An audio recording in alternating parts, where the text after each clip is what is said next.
What's the story, Morning Glory? What is the word, Hummingbird? Well, the word is it is finally over, y'all. Married at First Sight season 16 has finally ended. My God. 6 months, a whole entire school semester, and 3 seasons later, Married at First Sight is finally done. And when I say 3 seasons later, I mean this show started in January when we were in the dead of winter, and now it's July and we're in the summertime. So we went through winter, we went through spring, and now we're in summer. The show has finally ended. So they all meet up in Franklin, Tennessee for another get together, retreat, reunion, whatever the hell you want to call it. The title of this episode was Where Are They Now? Which I'm like thinking to myself, it says 5 months after decision day. I think they were the exact same place where we left them. Okay, like nothing is happening with these people. Chris and Nicole are still married. Everybody else is still single. So like we already knew that. So they all meet up at this house. First, all the women arrive first. Whenever the women get together, or when they got together in this particular scene, to me it seemed really awkward. I don't know if Dominique made it awkward when she showed up, or the women are just awkward in general. I don't know, but all of them sitting on that bench together, I felt really like uncomfortable, and the scene was really awkward for me. Dominique talks about how she got a new job, she's got a new man, she's dating somebody now within her age group. He's 25 years old, and so good for her. So the producers asked Dominique, "So what do you think about that? How do you feel about meeting up with your ex-husband?" And she was like, "The word ex-husband is a little bit too strong for a marriage that lasted only 12 days." I thought that was hilarious. Clint was the first guy to show up. So when he showed up, like the party got started, right? Everybody was excited to see Clint. Nicole is now Gina's marketing executive. So we find out that Nicole is working for Gina. Nicole then lost her job or whatever. And now because during this retreat, she had gone on an interview for another job. And she said that she was working with Gina as her marketing executive, but not working for money, working for hairstyles and haircuts. It was like a barter system. And, this show has lasted so long that the people on this show, they've run out of their PTO, their paid time off, or paid leave. They've completely exhausted all of that. Some people have lost their jobs because they just weren't, they were gone for they've been gone for 6 or 7 months. They were gone for so long, they lost their jobs, like Nicole, because she was interviewing.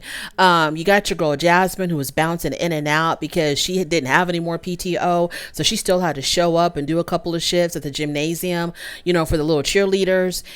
She was leaving at night to go coach these little girls. So she was gone sometimes Eris was gone. This show has lasted so long, these people were hanging on to their jobs by a thread. So when Shaq arrived, I thought Kirsten was going to at some point stand up to greet him, but she didn't. Everybody kind of, sat in their seats when Shaq arrived, which is fine. Shaq, it doesn't matter to Shaq because, Shaq doesn't want Kirsten. Shaq said that he still gets the butterflies when he sees Kirsten. I mean, if you say so. Shaq now lives in Austin, Texas. He got a better job opportunity. So he was telling the group, about all of his accomplishments since the last time they saw him, I guess. He got promoted, living in Austin. He's about to finish school, get his doctorate. Someone has said, well, now you're going to be Dr. Shaquille, whatever. And while he was talking about his accomplishments, Dum Dum Dom brings up the fact that her dog has reached puberty and was humping everything in sight in the middle of Shaq talking about his accomplishments. And I'm like, girl, and you wonder why nobody wants to hang out with you. Like, why are you bringing that up while we're having this, really interesting adult conversation about Shaq's accomplishments? Like, girl, shut up. So Clint has a new woman. He's dating somebody. It seems like it's getting kind of serious because he tells the group that they've both dropped the L-bomb on one another. Nicole has met Clint's new girlfriend, and Nicole had to mention that she's given her stamp of approval. Nicole, nobody cares about whether you approved or didn't approve. I mean, I hate the fact that she's been anointed the mother hen of this group. She's the self-proclaimed honorary expert. I'm like, Nicole, just be normal. Can you step down to everybody else else's level and just vibe with everybody and be normal and stop being queen of the land, mother hen, leader of the pack, and just be normal.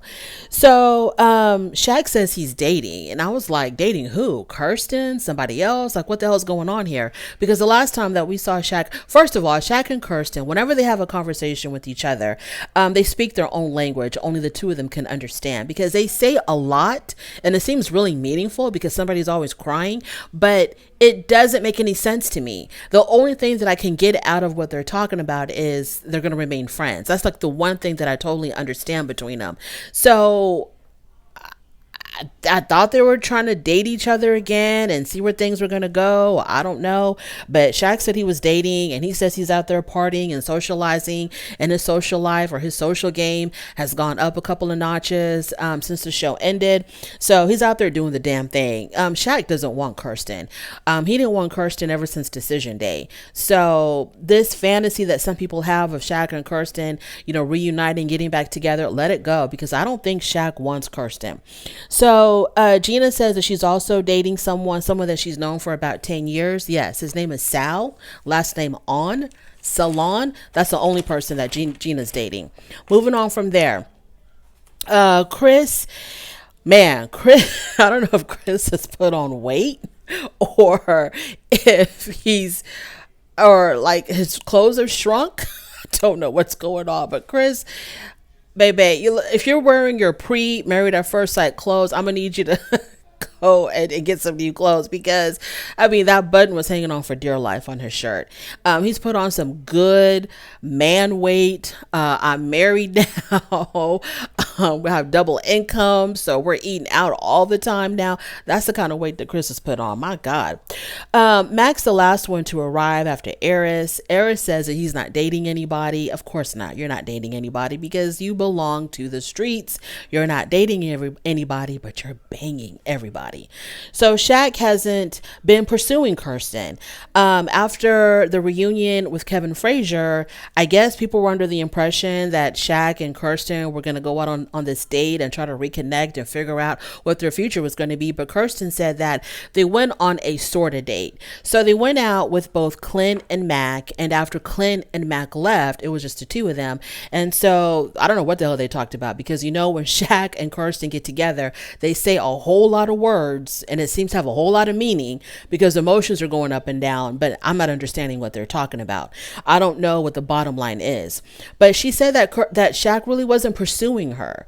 Yeah, because he don't want her. And I know that's hard for people to believe or understand. Shaq does not want Kirsten like that. Maybe he did in the beginning, but she was so cold and distant and didn't want to be affectionate with him. I think at some point he just lost interest. So Dom says that she's never made out with Mac. Okay, so the ladies were in the kitchen and they were fooling around, and Nicole made a joke about how Dominique had kissed half the cast, and Dominique was like, "No, I didn't. I didn't even make out with Mac." Girl, what? Then they show the pool scene of her and Mac getting hot and heavy in the pool on their honeymoon in Jamaica. But then she's got the audacity to say that her and Mac never even made out. And let's not forget that there was a scene that was not aired when the group was together in Jamaica for their honeymoons. And after they had dinner, the group started socializing and dancing with the live music that was there. Dominique and Mac, they ran back to their hotel room. Like, they could not wait to take care of business in there. So I don't know what Dominique is talking about, that her and Mac never even made out. Moving on from there, so they finally have their very first dinner. It was taco night. Nicole once again started the group discussion, and so they talked about the haters online. I don't know who the hell Nicole thought she was during the season. Okay. She thought she was the queen bee, but when she got back home and started reading those comments brought her back down to earth quickly. She talked about all the haters, and Chris talked about how she really struggled when she read the comments, how she would have to go isolate herself in her room because she could not take all the negativity that was online about her. Well, Nicole, you need some type of self-realization. Okay, if they talked about your looks, that's foul, but if they talked about your attitude and your demeanor and how you feel like you have to dominate every social setting, please take notes and make some changes. So Clint doesn't like, he says that he didn't like the hate that Gina got online. He was like all of a sudden really protective of Gina, which just shows what a good guy Clint is. After all the things that Gina had said about him, all the fun that she made of him, he still, has that within him where he wants to be protective of her. He didn't like the comments, the negative comments about Gina. And he said that the people didn't know her, like know the full Gina the way that he does. And so, yeah, he was still standing up for her, even though I felt like she didn't deserve it. Nicole had a hard time with the haters. We talked about that. Chris said he just let it roll off his back. And after a while, he just quit reading it. Jasmine, and I don't think Nicole can keep herself away from the comments because she's so, self-centered. There's no way that she can take the advice of, girl, just don't read the comments, because she needs to know what people are saying about her. Jasmine wasn't at the taco dinner. Yeah, because she had to go to work. We didn't see Jasmine at the taco dinner. So the next day, Mac and Gina, they're having a conversation, and they never had a second date after that first. Yeah, because Mac realized that, okay, now that Gina was available to him, she wasn't as shiny and new as he thought she was. In other words, when he didn't have her, when he couldn't have her, he was attracted to her and wanted her and lusted after her. But now when she was available to him, like, Mac, here I am, you can have me, he realized how boring she was, and this just wasn't as exciting as he thought it was. So yeah, there was no second date. Gina felt like Mac wasn't interested after the reunion. Yeah, because he wasn't, because you're boring as hell. He said he was interested, but he never did pursue her. Just like Clint didn't pursue her, even though he was living with her. So Gina asked him, well, did you still get butterflies? And Mac was like, yeah, butterflies of panic. Y'all, I've never laughed so hard in my life. Between that comment and what I was reading on Twitter about the show, y'all, I was laughing so hard. This is the only way that I can digest Married at First Sight, is I have to be on Twitter for the comic relief as I'm watching the show, because the show is dry. So when Max said, yeah, I get butterflies of panic, oh my God, that was so funny. And I hope she didn't take that as a compliment. So now Gina, she's all booed up now, so she's not available. I don't think Mac really cares. And Mac says he's taking time off from dating to concentrate on himself. In other words, the whole it's not you, it's me thing. Basically, bottom line, I'm just not interested anymore. I thought I was, but I'm not. Nicole, she had to go on her damn interview because she lost her other job, in my assumption, because she was gone for too damn long doing this show. Jasmine had to go to work. So Mac announces that him and Gina are officially over. Nobody really cares. It's not like, people were already shopping around for what they were going to wear at y'all's wedding. So this is when this particular night is when they had the big 5-course dinner that Clint and the guys had prepared. So each course was dedicated or represented each couple. I'm not going to bore y'all with exactly how it represented each couple. Not really that interested. So the second course, though, it was representative of Shaq and Kirsten. So while they were having that second course, Eris gave a speech, and he got really emotional when he talked about how great Shaq was. And I'm thinking to my damn self, okay, Eris, this whole entire season, you never got emotional or deep or had any kind of connection with Jasmine, but now you're getting teary-eyed and you're trying to fight back the tears, you're choking back the tears when you talk about how great Shaq was to you. And Jasmine wasn't there for that scene because she was at work. So Jasmine wasn't there for that particular scene. She ended up showing up later for that dinner. So she'd missed all of that. And I just wonder how she would have felt to see Eris breaking down over Shaq, but didn't shed one tear, didn't give one damn about her. So moving on from there. Third course. The third course, y'all. The third course was beef short ribs, which represented Dom and Mac because they had the shortest marriage. I'm telling you, Clint had jokes. Moving on from there. So then Jasmine finally showed up, and Clint did redeem himself with this dinner because you know how they talked about his cooking not being seasoned.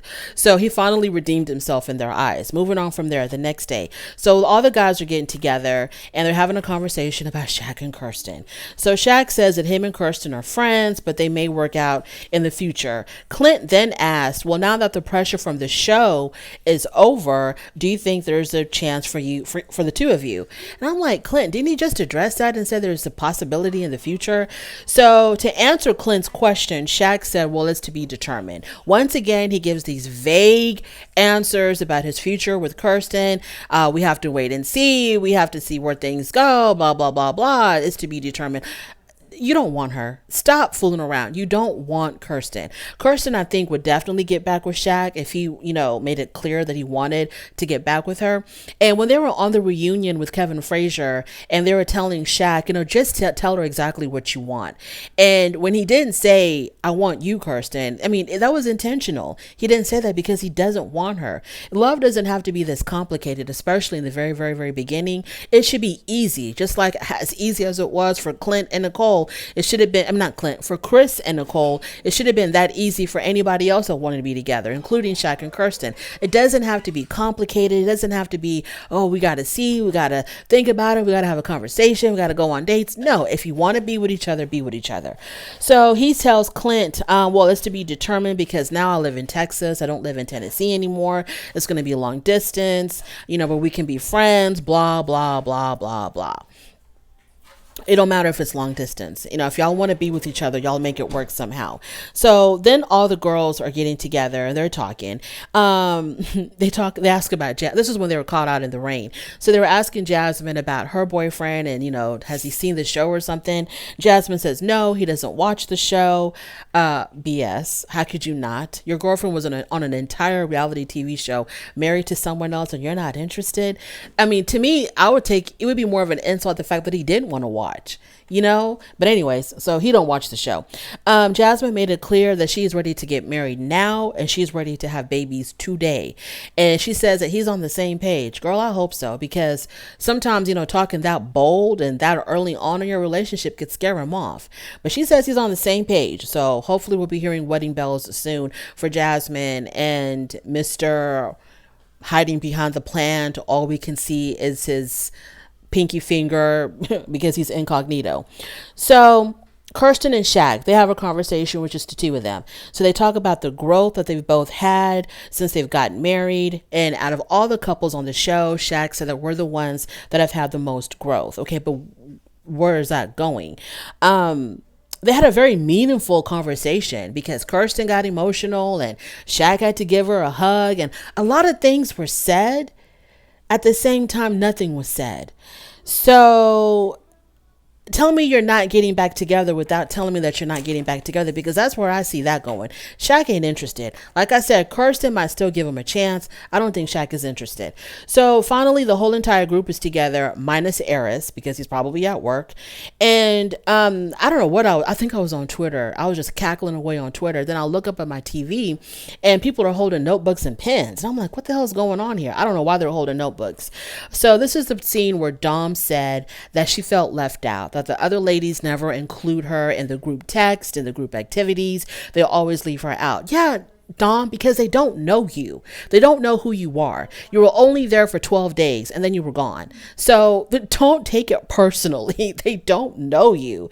They already had developed a bond and their little group chats while you were gone. So it's not personal, girl. So, at the very end of it all, Shaq says that he still feels a spark.